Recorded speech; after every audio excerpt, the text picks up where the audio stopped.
What is the biggest problem in all of logistics? You might think supply chain issues, delays, maybe different kinds of bottlenecks, but I bet you didn't guess your trucker's mapping app. No one ever does.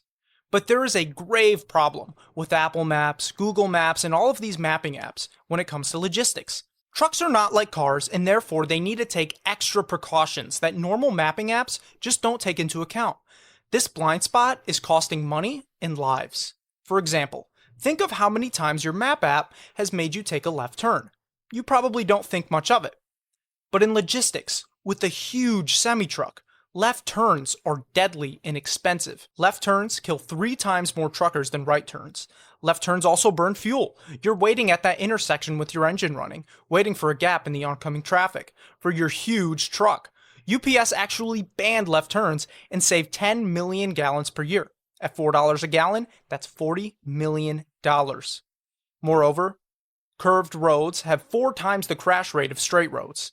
Rain increases the fatal crash risk by 34%, and bright sunlight raises the risk of a life-threatening crash by 16%.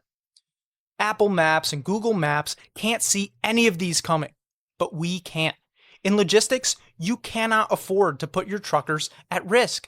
An injury crash not only puts a human in the hospital, but it costs $383,000. That's a 3-bedroom house in Phoenix, Arizona. Moreover, picture the agony, the broken bones, the years of rehab, wheelchairs, and unemployment. A fatal crash costs $14 million. Picture the devastated families, the empty seats at dinner, the children who grow up without parents.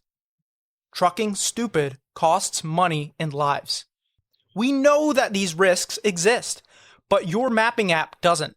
Your trucker's current mapping app doesn't know the difference between an expensive route and a cheap route, a safe route and a deadly route. Ours does.